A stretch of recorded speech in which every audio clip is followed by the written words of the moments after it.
시청자 여러분 안녕하십니까? VOA 뉴스투데이 시작합니다. 북한의 김정은 국무위원장이 정전협정 기념일, 즉 북한이 표현하는 전승절 기념행사 연설에서 미국과 한국을 향해 원색적인 발언으로 위협했습니다. 미국 국무부는 북한이 국제평화와 안보, 비확산 체제에 대한 위협이라고 지적하고 동맹인 한국, 일본과 긴밀히 협력하면서 북한의 도발에 대가를 치르게 할 것이라고 경고했습니다. 첫 소식 조은정 기자가 보도합니다. 미국 국무부의 네드 프라이스 대변인은 북한 김정은 국무위원장의 전승절 기념행사 연설 발언과 관련해 동맹 수호 의지를 확인하며 북한을 위협으로 거듭 규정했습니다. 김 위원장의 발언은 최근 북한의 발언들과 다를 바 없으며 국무부 역시 동맹인 한국과 일본에 대한 철통 같은 방어 의지를 재확인한다는 것입니다. The DPRK, as we've consistently said, constitutes a threat to international peace and security in the global non-proliferation regime. We have a vital interest in deterring the DPRK, defending against its provocation or the use of force, limiting the reach of the most dangerous weapons programs, and above all, keeping the American people, our deployed forces in the region, and our allies safe from any threat to international peace and security. 앞서 김정은 위원장은 27일 정전협정일의 북한 표현인 전승절 기념행사에서 미국과 한국을 향한 군사적 위협과 비난의 발언을 했습니다. 미국에 대해서는 그 어떤 군사적 충돌에도 철저한 준비가 돼 있으며 미국이 북한의 근본 이익을 침해한다면 더 큰 불안과 위기를 감수해야 할 것이라고 밝혔고 한국에 대해서는 윤석열 대통령을 직함없이 거론하며 북한의 군사력 일부분을 무력화하려 한다면 강력히 응징할 것이며 한국군은 전멸할 것이라고 주장했습니다. 프라이스 대변인은 이어 미국의 대화제의에 북한이 응답하지 않고 있는 문제를 지적했습니다. Now, of course, we have not heard a substantive response or certainly any indication that the DPRK at present is seeking to take us up on that offer. But in the interim, we'll continue to coordinate closely with our treaty allies and we'll continue to impose costs and consequences should provocations continue to emanate from the DPRK. 프라이스 대변인은 또 비핵화라는 가장 중요한 목표를 진전시키기 위해 한국, 일본과 일치된 협력 관계를 추진하며 조 바이든 대통령과 토니 블링컨 국무장관, 성김 대북특별대표 등은 한국, 일본과 대북 정책을 조율하고 있다고 밝혔습니다. 프라이스 대변인은 그러면서 미국은 북한에 대한 적대적인 의도를 갖고 있지 않고 대화와 외교를 추구한다는 점을 거듭 밝혀왔다고 강조했습니다. VOA 뉴스 조은정입니다. 8월 1일부터 26일까지 뉴욕 유엔 본부에서 제10차 핵확산 금지 조약 NPT 평가회의가 열릴 예정인 가운데 북한 핵 문제에 대한 본격적인 논의는 두 번째 주부터 시작될 것이라고 유엔 군축실이 밝혔습니다. 유엔 군축실 대변인은 27일 VOA에 NPT 평가회의의 둘째, 셋째 주에 분과위원회 일정들이 진행되며 북한의 핵 프로그램 문제는 제2위원회가 다룰 것으로 예상한다고 밝혔습니다.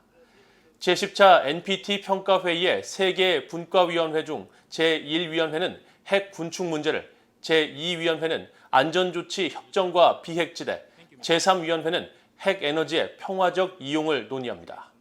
앞서 애덤 셰인먼 미국 대통령 핵 비확산 특별대표는 26일 전화 브리핑에서 이번 NPT 평가회의에서 북한의 핵과 미사일 도발에 대한 강력한 규탄을 기대한다고 밝혔습니다. 한국을 방문한 빅토리아 눌런드 국무부 정무차관이 한국 고위 당국자들과 만나 북한에 대응하고 동맹 관계를 심화할 방안을 논의했다고 밝혔습니다. 눌런드 차관은 27일 트위터에 조현동 한국 외교부 1차관과 만나 미얀 동맹과 국제적으로 우리가 함께하는 모든 흥미진진한 일들에 대해 자세히 논의했다고 밝혔습니다. 또 이도훈 외교부 2차관과 만나 미한 경제 안보를 논의했으며 김건 한반도 평화교섭 본부장관은 한반도 평화를 진전시키기 위한 기회와 전략적 도전을 논의했다고 설명했습니다. 앞서 한국 외교부는 눌런드 차관과 조 제1차관의 회동 후 양측은 북한의 핵과 미사일 위협이 시급한 과제이며 북한의 도발에 강력하고 단합된 대응을 위해 긴밀히 공조하기로 했다고 설명했습니다.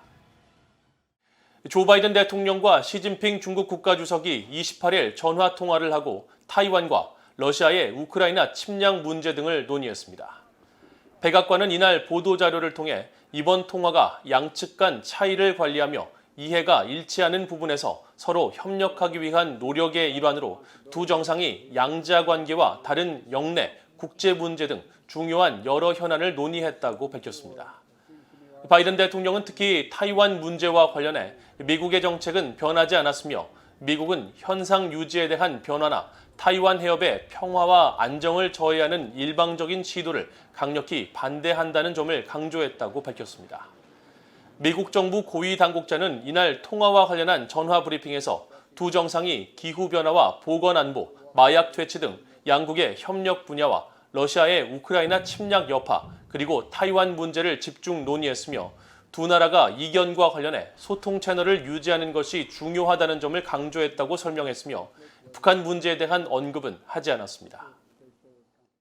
미국 백악관 국가안보회의 NSC의 사이버 담당 고위 당국자가 미사일 개발 자금 마련을 위한 북한의 사이버 활동에 대해 매우 우려한다고 밝혔습니다.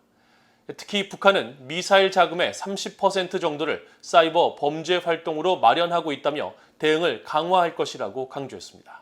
박형주 기자가 보도합니다. 백악관 국가안보회의 NSC의 앤 뉴버거 사이버 신기술 담당 부보좌관은 28일 미국 민간연구소인 신미국안보센터가 주최한 대담에서 북한의 사이버 역량을 매우 우려한다고 밝혔습니다. 뉴버거 부보좌관은 특히 북한의 사이버 위협에 대한 바이든 행정부의 우려 수준을 묻는 BOA의 질문에 북한이 거듭된 발사로 미사일 프로그램을 진전시키고 있고 이런 자금의 30% 정도를 사이버 범죄 활동으로 충당하는 것으로 지적했습니다. They use cyber to gain, we estimate, up to a third of their funds to fund their missile program. That's a major issue, whether it's attacks against cryptocurrency exchanges or use of information technology workers in various countries. 뉴버거 부보좌관은 또 북한은 파괴적인 사이버 공격을 감행해온 나라이며 관련 기술이 계속 혁신을 이루는 점 또한 우려 요인이라고 지적했습니다. 러시아, 중국, 북한, 이란 등 4개국 가운데 북한의 사이버 위협은 몇 번째냐는 질문에는 모두 상위 리스트에 있다면서 각국의 위협에 맞는 대응 전략에 집중한다고 설명했습니다. Because they each use cyber attacks, whether for espionage or for destructive purposes, to achieve their national objectives. So I won't rank order them because we are concerned about each and have very focused strategies to address each. 뉴버거 부보좌관은 그러면서 북한의 악의적 사이버 활동에 대해 더 위험하며 더 부담스럽고 어렵게 만들기 위한 추가 노력을 강화할 것이라면서 최근 한국을 방문해 이 문제를 논의했다고 밝혔습니다. So we talked about how we work together to make it harder for DPRK, North Korea, to gain funds to support their missile program via cyber. 앞서 백악관 NSC는 뉴버거 부보좌관이 25일부터 27일까지 미한 동맹의 협력을 심화하기 위해 한국을 방문했다고 밝혔습니다. 그러면서 북한의 사이버 위협 대응 방안 등을 논의하고 사이버 범죄와 관련된 돈 세탁 방지, 암호화폐 보완, 역량 구축과 정보 교환 등을 위해 한국과 협력하겠다는 미국의 약속을 강조했다고 NSC는 설명했습니다. VOA 뉴스 박형주입니다. 미국 하원 외교위원회의 그레고리 믹스 위원장은 한국전쟁 정전협정 체결 69주년인 27일 참전 용사들의 봉사와 희생을 기리며 한반도의 지속적인 안보 도전을 지적했습니다. 믹스 위원장은 27일 VOA에 보낸 성명을 통해 조 바이든 대통령의 한국전 참전용사 정전기념일 선포를 높이 평가한다고 밝히고 이것은 한반도의 최종적인 평화 정착을 위한 노력 속에 미국 국민들이 한국전 참전용사들의 헌신을 기억하고 직면한 안보 도전을 인식하도록 한다고 강조했습니다. 바이든 대통령은 한국전쟁 정전일인 7월 27일을 한국전쟁 참전용사 정전기념일로 선포하며 1950년 6월 미국은 북한 공산정권 그리고 궁극적으로는 중국에 대항해 벌이는 한국의 싸움에 동참함으로써 3년간의 격렬한 전투 끝에 유엔군 사령부를 지휘하는 미국과 중국, 북한 대표단이 정전협정에 서명했다고 밝혔습니다. 북중 화물열차 운행 중단 사태가 장기화되고 있는 가운데 대규모 소독시설이 들어선 북한 의주 비행장은 과거 유입된 화물로 여전히 포화 상태를 유지하고 있는 것으로 나타났습니다. BOA가 최근 촬영된 플래닛 랩스의 위성 사진을 살펴본 결과 의주 비행장에는 과거 유입된 화물 일부를 제외하고 상당 부분 같은 자리를 지키고 있었습니다. 북중 접경 지역에 위치한 대규모 소독시설인 의주 비행장은 열차를 이용해 중국에서 넘어온 화물들이 보관되어 온 장소로 앞서 BOA는 북중 화물열차 운행이 재개된 올해 1월 이후 이곳에 화물이 쌓이는 모습을 포착해왔습니다. 하지만 지난 4월 중국 단둥에 퍼진 신종 코로나 바이러스의 영향으로 북중 화물열차 운행이 다시 중단됐고 이후 몇 차례 새로운 화물이 유입된 사실이 관측됐지만 전반적으로 그때와 별다른 차이는 없는 것으로 확인됐습니다. 이상으로 BOA 뉴스투데이를 모두 마칩니다. 시청해주신 여러분 고맙습니다.